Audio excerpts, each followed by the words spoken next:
Hello, welcome to Movies Explained. Today we are going to take a look at a science fiction horror movie titled, The Invasion. If you are new here, hi, I would love to have you as a subscriber. After a space shuttle explodes and crashes on Earth, the debris is scattered widely over the United States. Center for Disease Control Director Tucker Kaufman arrives at one of the locations, and a NASA scientist informs him that the debris is contaminated by which appears to be a highly resilient alien organism. A little girl gives Tucker a piece of debris found on her roof, and Tucker is bit by the organism. When Tucker gets home after work and falls asleep, the organism takes control of his body and spreads over him like a fungus. The scene then cuts to a woman waking up after hearing her son scream from a nightmare. She is Carol Bennell, a psychiatrist and Tucker's ex-wife. The next morning, Carol gets a call from Tucker, who speaks in a cold tone and demands to see his son Oliver. Carol hangs up saying no. She goes to work and meets with a patient named Wendy, who tells her that her husband is not her husband. Wendy describes that her husband Richard has changed, and even her dog recognized it and lashed out on him when he got home after work. Richard then killed the dog and threw him out in the garbage, which is unlike him, says Wendy. On Halloween night, while accompanying the kids for trick or treat with her friend, a dog lashes out on her friend's son and bites him. When they get home, the boy seems disconnected and emotionless. Suddenly, Oliver screams in pain saying something bit him. Then Carol discovers an unusual patch of skin that moves on Oliver's hand. Carol speculates that the skin may be connected to the reports of a fast-spreading flu. She takes the sample to her doctor friend Ben Driscoll to have it analyzed. Ben thinks that it's just Halloween costume makeup. At a press conference, Tucker answers questions from the journalists about the fast-spreading flu. The waiters who prepare drinks for the attendees are infected by the organism. They are seen spurting a substance into the drinks. While driving with Oliver, Carol nearly runs over a hysterical woman who keeps saying they're among us. We need to warn everyone. The woman is then hit by an oncoming vehicle. Carol approaches the crash scene to give a witness statement, but an emotionless cop takes down her plates and orders her back to her car. Afterwards, Carol drops Oliver off at Tucker's house for the weekend. Later that night, Ben and Carol attend a friendly dinner meeting between Russian diplomat Yorish and Czech diplomat Belisk. Carol and Yorish debate the violent nature of humans over caviar and champagne. Upon returning home, Carol is approached by a Census Department worker who tries to violently break into her house, but she manages to lock the door and the man leaves. The next day on her way to work, some people in a car gives her cold and creepy looks. When she gets to her office, her assistant informs her that all of her patients have canceled their appointments for the day. Recalling all the incidents that she has been encountering, Carol begins to suspect that something odd is going on. Carol meets with Ben and Dr. Stephen Galliano, a biologist, who has completed the analysis on the skin sample Carol handed in earlier. He discovers that it is an alien organism that takes over the human brain during sleep and changes people entirely. During their discussion, Ben gets a call about the worrying behavior of the Russian diplomat Yorish. So the trio go over to his house to examine his condition. Just like Tucker, Yorish is also seen covered in a fungus-like substance during his sleep. Yorish lashes out on Carol after being interrupted during his sleep. Realizing the danger this infection poses, Carol goes to get Oliver back from Tucker. When she arrives at Tucker's house, he and several of his colleagues close in on her. He explains that the changed humans, devoid of irrational emotions, are offering a better world, and asks her to join them. When Carol resists, Tucker holds her to the ground and infects her by spurting his saliva on her. She tries to escape in her car but is again surrounded by infected people.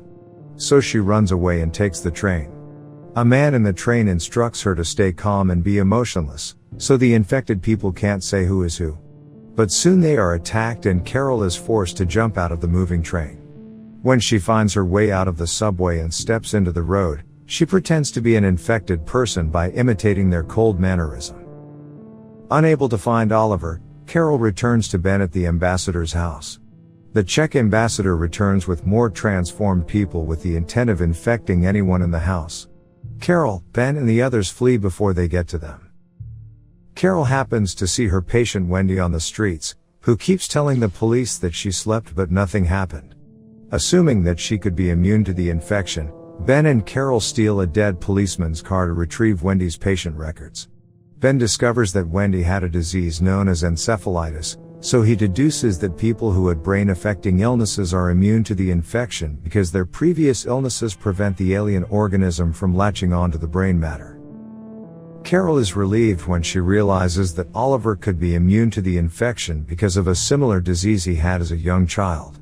Ben comforts her when she tells him that Tucker infected her and she is now afraid that she will fall asleep. Dr. Galliano head to Fort Detrick in Maryland, where him and other scientists attempt to find a cure for the virus. Carol believes her son might show a way to a cure due to his possible immunity. Upon discovering his whereabouts, she hops on the train. She falls asleep for a few seconds in the bathroom but awakens again. Outside the door, an infected boy tells her that he knows she is pretending and demands that she sleeps right away. Carol agrees and says she wants to do it alone, and pretends to go to sleep inside the bathroom. She sticks some of the diseased skin found inside the bin on her body, and removes them to trick the boy when he opens the door. Tucker meets her outside the station and escorts her to his mother's house where Oliver is kept. Carol keeps up with her pretense. At the house, she excuses herself for a moment during lunch, and finds Oliver in her room. Oliver tells her that he fell asleep but nothing happened, and Carol is relieved to know that he is immune for sure. Carol flees with Oliver while Tucker pursues them. Carol and Oliver are attacked by Tucker and Carol is forced to kill Tucker during their encounter. Afterwards, the two enter a deserted supermarket where Carol looks for medicine that will help her stay awake. She finds what she needs and instructs Oliver to inject the medicine to her heart if she ever falls asleep. Carol arranges to meet up with Ben, but it is going to take a while for him to show, so they wait. While waiting, despite her attempts to stay awake, Carol falls asleep. Soon her body begins to transform but Oliver finds her just in time, injects the shot into her heart, and saves her. Ben arrives and Carol hugs him in relief only to find out that he too has converted. Carol points a stolen gun at him but he attempts to seduce her to give in to the new society that has no crime, war, or violence, but also frankly states that there is no room for people like Oliver who are immune. Ben unlocks a room full of converted supermarket employees who now surround the mother and son. When they try to capture Oliver, Carol shoots everyone except Ben. She has no choice but to shoot him in the leg and flee with Oliver. While driving away, Carol gets a call from Dr. Galliano, but just then her car crashes. Carol falls unconscious and a horde of converted people surround their car trying to get to them like frenzied zombies. Carol wakes up and starts driving again while people cling onto the car. Dr. Galliano is in a helicopter looking for them, and Oliver tells him where they are as they try to escape. Galliano directs them to a building that has a landing pad, but a firebomb is thrown onto their car. Carol races into the building's car park and runs to the rooftop with Oliver while they are pursued by several men. Finally, Carol and her son are picked up by the helicopter and flown to a medical center. The ending scene of the movie shows that a vaccine is created, inoculations are made worldwide, and within a year the alien virus is eliminated. Carol and Ben reunite, Ben having no memory of the events, and society reverts to its normal emotional and violent ways. If you enjoyed this video, make sure to give it a thumbs up and subscribe for more awesome movie recaps. Thanks, have a great day.